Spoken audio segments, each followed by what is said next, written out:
Sebelumnya di Lost meminta Daniel untuk membantunya. Saat ini Kate hendak mencari rumahnya para The Others, dan ia sangat membutuhkan bantuan Daniel yang sejatinya sudah tahu seluk-beluk pulau misteri ini. Dan Daniel pasti akan setuju untuk membantu karena Kate ketika diculik oleh The Others, ia bertemu dengan seorang gadis berumur 16 tahunan yang menolongnya. Gadis itu bernama Alex. Sudah jelas sekali kalau gadis itu adalah putrinya Daniel.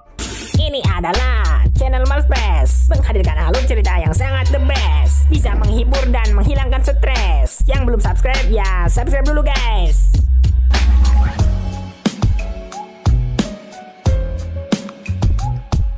Inilah Lost Season 3 episode 11.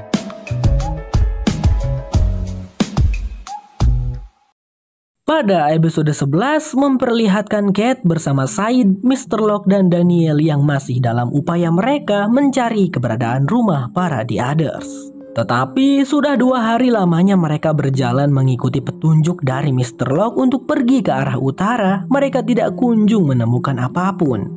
Di momen istirahat itu, Said pamit pergi sebentar untuk mencari buah-buahan. Lalu ketika sedang mencari buah-buahan, Said seperti mendengar suara kelontengan hewan ternak. Tentu saja Said langsung berinisiatif untuk mencari tahu dari mana sumber suaranya. Dan dia pun menemukan sebuah rumah. Ada seorang pria yang sedang mengurus hewan-hewan ternaknya. Dia rupanya adalah pria yang pernah mereka lihat di CCTV bunker Pearl. Pria dengan penutup mata sebelah seperti bajak laut. Singkat cerita, Said pun memanggil yang lainnya untuk melihat temuannya itu. Tapi Said meyakini rumah yang ini bukanlah rumah para The Others. Karena sebelum memberitahu mereka, Said terlebih dahulu mengelilingi rumah tersebut dan sudah memastikan rumah ini hanya dikelilingi oleh hutan. Mr. Locke ikut mengamati. Ia melihat ada sebuah antena besar di atap rumah tersebut, parabola. Di situ Said tahu betul parabola sebesar itu bisa menyiarkan sinyal sejauh ribuan mil. Said kini punya rencana, ia akan mencoba mendekati si pria berpenutup mata itu. Tapi sebelumnya Said memberikan dulu senjatanya pada Kate sebab Said tidak ingin membuat si pria berpenutup mata merasa terancam. Dan ia juga meminta agar Kate, Mr. Locke dan Daniel mengkapernya dari belakang. Namun Daniel tidak akan ikut. Ia merasa kalau dirinya tidak punya urusan dengan pria berpenutup mata itu. Ia berkata, "Aku bisa hidup sampai sekarang adalah karena aku menghindari pertemuan seperti ini. Aku akan menunggu kalian di dekat sungai ya. Itu pun kalau kalian selamat," ucapnya Daniel sembari pergi. Said, Kate, dan Mr. Locke tidak keberatan. Lalu setelah itu bergeraklah Said untuk mendekati rumah tersebut. Sambil mengangkat tangannya ke atas, Said berjalan dengan perlahan. Dan tiba-tiba saja dirinya ditembak oleh si pria berpenutup mata dari celah jendela. Untungnya pria itu hanya menembak Said di lengannya. Dia langsung bergegas untuk keluar dari rumahnya dengan tujuan memeriksa si Bang Said. Namun tentu saja di situ Kate dan Mr. Locke sudah datang dengan gercep menyergap si pria berpenutup mata. Sehingga pria itu tidak bisa berkutik sebab ada 2 orang bersenjata yang kini menodongnya. Mr. Locke lalu berinisiatif untuk memeriksa dulu rumah tersebut, memastikan apakah ada orang lain atau tidak di dalam gitu. Said dan Kate terlebih dahulu menjelaskan siapa mereka dan menceritakan dengan jujur tentang bagaimana mereka bisa berada di pulau ini. Setelah mendengar semua penjelasan Said dan Kate, pria berpenutup mata itu mengatakan, "Namaku adalah Mikhail Bakunin. Aku adalah satu-satunya anggota Dharma Inisiatif yang masih hidup."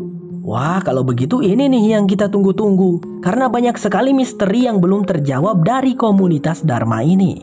Said lalu dibawa masuk ke dalam rumah dan Mikhail akan memberikan pertolongan pada luka tembakan di lengan Said. Ya, untungnya si Mikhail cukup berpengalaman dalam pengobatan karena dirinya pernah menjadi seorang tentara dan sering melakukan pengobatan lapangan dulunya. Sembari diobati, Said dan Kate banyak menanyakan hal kepada Mikhail, terutama tentang komunitas Dharma. Mikhail menceritakan awal mula dirinya bergabung dengan Dharma setelah Mikhail pensiun dari kemiliteran.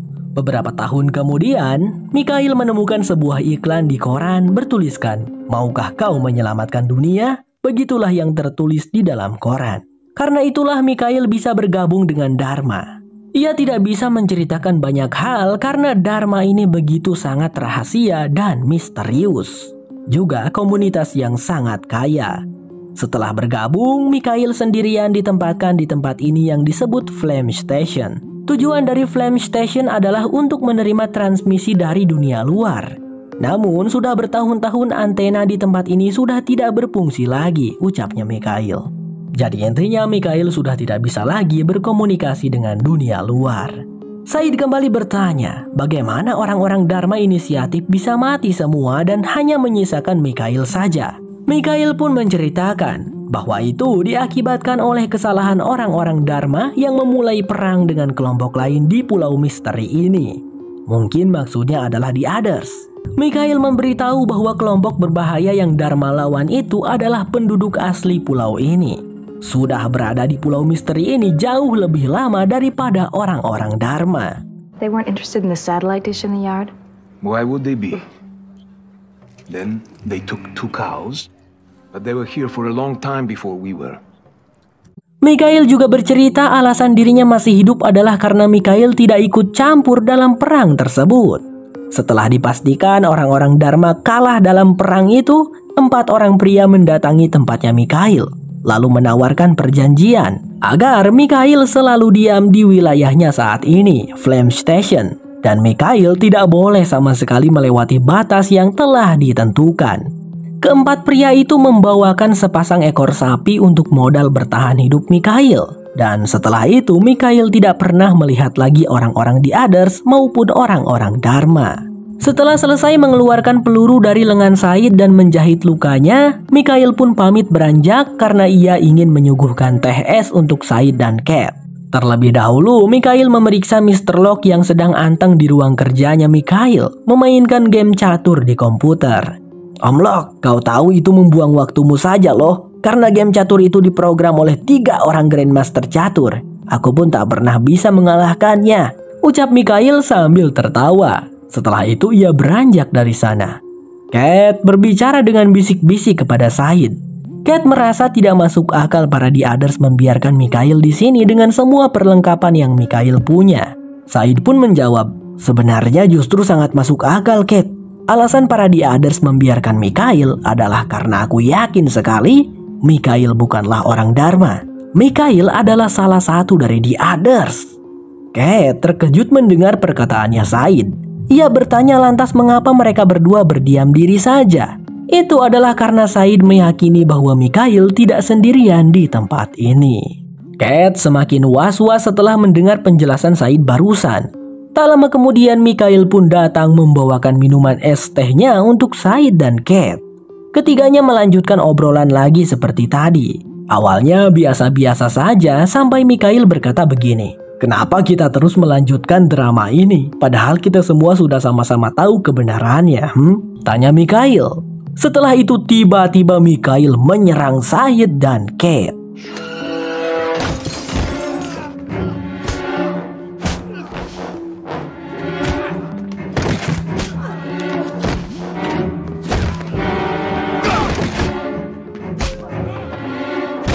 Untungnya Said berhasil melumpuhkan pria berpenutup mata itu. Mr. Locke terlihat baru muncul karena keasikan main catur di komputer. Ayo naon yoi, cek Mr. Locke. Mereka lalu memanfaatkan kondisi Mikhail yang pingsan untuk mengikatnya dengan tali. Cat di situ bertanya-tanya bagaimana Said bisa tahu kalau Mikhail ini tidak sendirian di sini. Aku tahu karena ada kuda di luar yang masih berpelana. Dan sang gurdinya terlihat disetel untuk orang yang lebih pendek dari Mikhail, jelas Said. Said juga menduga bahwa The Others setelah kehilangan komunikasi dengan dunia luar, makanya mengirim 1 orang ke sini untuk memeriksa. Mr. Locke nyeletuk. Kalau gitu hebat sekali orang yang bersembunyi itu, soalnya aku sudah memeriksa seluruh. Perkataan Mr. Locke pun terhenti saat Said menyingkap karpet di lantai dan ada sebuah pintu ruang bawah tanah. Said dan Cat lalu turun dengan hati-hati untuk memeriksa rubanah tersebut. Sementara si Om Locke ditugaskan untuk menjaga si Mikhail. Namun belum lama Said dan Cat pergi, Mr. Locke sudah tergoda lagi dengan permainan catur di komputernya Mikhail. Alah, si Mikhail kan pingsan dan udah diikat dengan kuat juga. Daripada gabut mending main game ya guys ya, ucapnya Mr. Locke.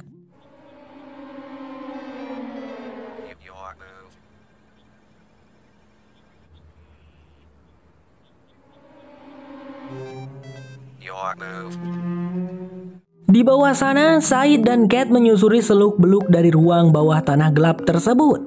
Mereka berdua cukup heran saat melihat terdapat banyak peledak sipor ditempelkan di atas dinding-dinding rubana. Mereka berdua juga menemukan di bawah sana banyak sekali berkas-berkas tentang Dharma Inisiatif.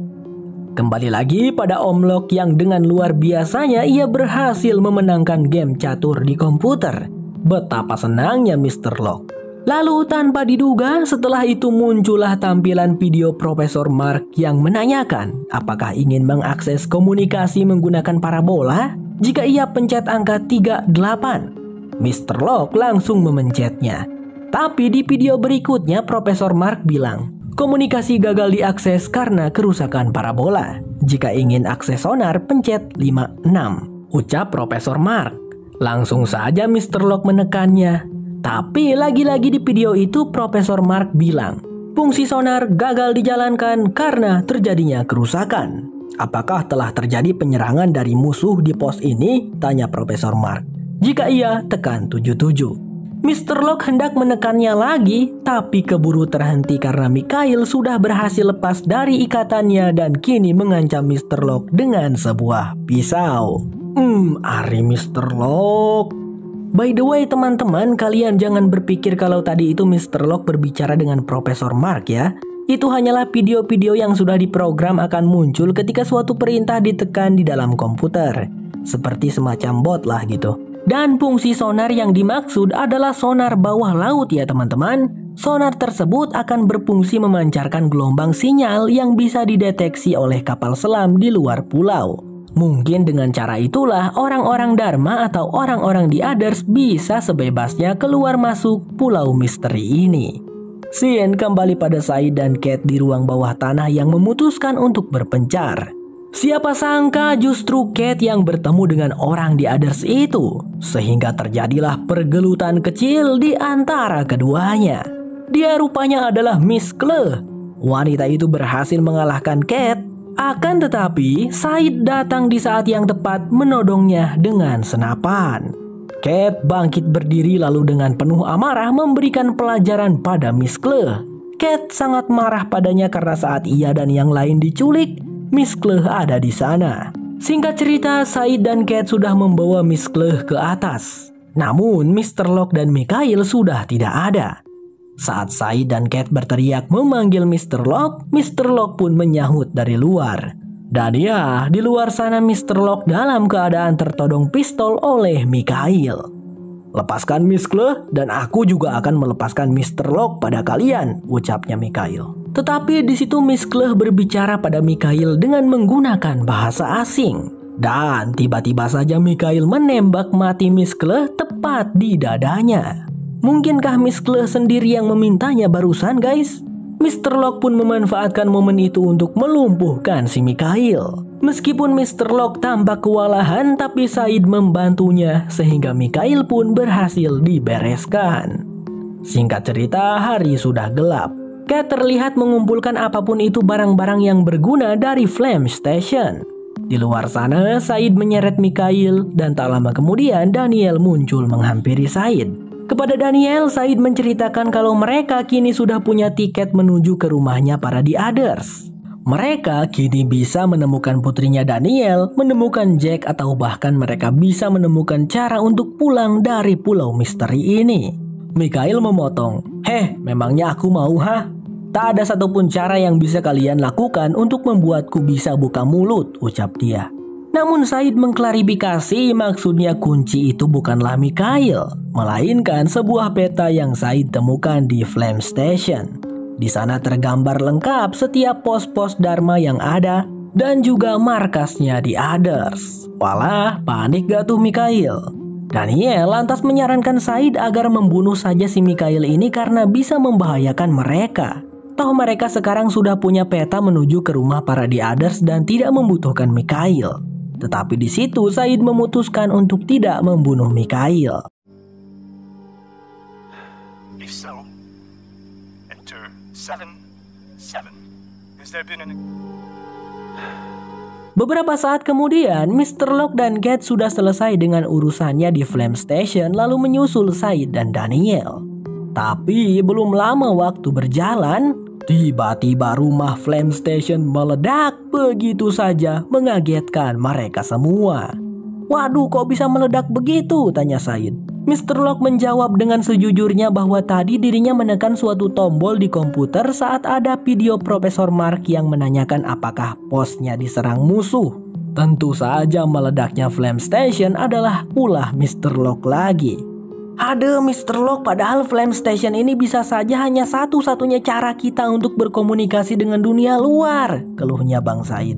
"Ya aku kan nggak tahu," jawabnya Mr. Locke. Said lantas menyarankan agar mereka segera pergi dari tempat tersebut karena ledakan barusan itu akan menarik perhatian orang-orang yang mungkin ada di sekitar sini. Los bersambung. Kalau kamu suka dengan channel ini, jangan lupa pencet subscribe-nya ya teman-teman. Sampai jumpa lagi di episode berikutnya. Bye-bye.